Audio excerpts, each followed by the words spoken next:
Hi guys, Nicole here. I'm just jumping on to have a quick chat about how to manage sleep training when you have one that you're sleep training and multiple children to deal with as well at the same time, whether it be one, two, three, however many. It can seem quite daunting at the thought of having to sleep train when you've got other little ones running around the house, but you can manage it. First of all, it's important to take the pressure off yourself a little bit.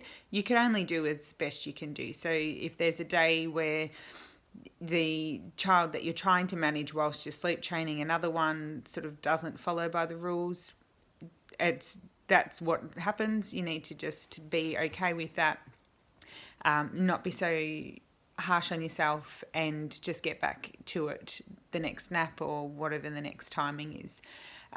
The best way, if the child that you need to manage is sort of 2.5 years or older, then you can use some behaviour guidance, so like rules and rewards about what you expect when you're sleep training. Set up some activity stations for them to do whilst you're in the room sleep training your other child.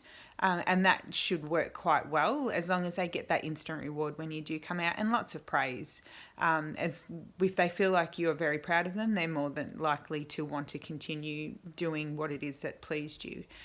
If your little one is younger than 2.5, definitely younger than 2 years, it can be a lot more difficult because they won't really understand the rules and rewards. I have personal experience with this. I was sleep training my second child, and my eldest was running around at the age of 18 months. And so the way I sort of got around to that was, whilst I was sleep training my baby, I had just some activities next to me that he could do, so he didn't feel like he was being left out or shoved behind a door or anything like that.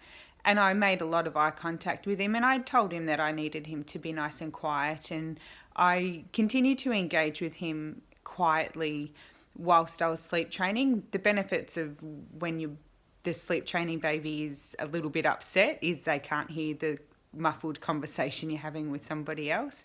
And I was lucky that my eldest did want to please me as well. He's a real people pleaser, so he happily abided by.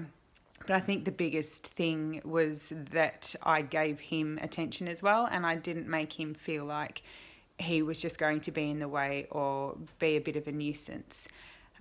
So that's sort of another way you can try and manage it. It did mean that the room during the day was a bit lighter than I would have liked, so that he could see his activities, but it was still dark enough to continue sleep training. And so I worked with what I could and used the tools that I could to make the situation work.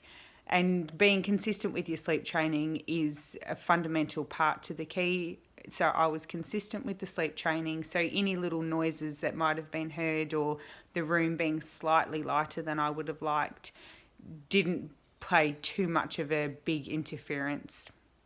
So if you've got any questions about managing multiple children when you are sleep training, just pop them below, or if you would like any support or help with that, just give me a shout out, or send me a PM, and I'll talk to you about your options. All right, thank you. Bye.